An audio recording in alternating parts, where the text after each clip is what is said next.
திருப்பூர் கூட்டு குடிநீர் திட்ட குழாயில் திடீர் உடைப்பு. பல அடி உயரத்திற்கு எழும்பி அருவி போல கொட்டிய குடிநீர்.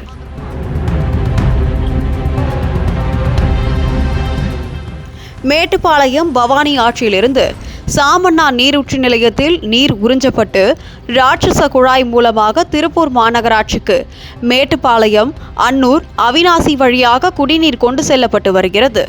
இந்த நிலையில் இன்று மதியம் திடீரென மேட்டுப்பாளையம் அன்னூர் சாலையில் நடூர் பாலம் அருகே இந்த ராட்சச குடிநீர் குழாயில் உடைப்பு ஏற்பட்டது. இதனால் வெளியேறிய குடிநீர் பல அடி உயரத்திற்கு மேலே எழும்பி அருவி போல குடிநீர் கொட்டியது. இதனால் அந்த பாலம் முழுவதும் குடிநீரால் நிரம்பியது. இந்த சம்பவம் குறித்து அறிந்த அப்பகுதி பொதுமக்கள் மற்றும் அவ்வழியே சென்ற வாகன ஓட்டிகள் தங்களது வாகனங்களை நிறுத்திவிட்டு அருவி போல குடிநீர் குழாயில் இருந்து கொட்டும் தண்ணீரை புகைப்படம் எடுத்தும் வீடியோ எடுத்தும் மகிழ்ந்தனர். குழாய் உடைப்பால் பல லட்சக்கணக்கான லிட்டர் தண்ணீர் சாலையில் வீணாக சென்றது.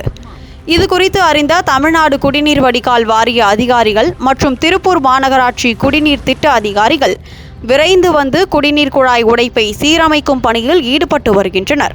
இதனால் அப்பகுதியில் சுமார் 1 மணி நேரத்திற்கும் மேலாக போக்குவரத்து பாதிப்பு ஏற்பட்டது.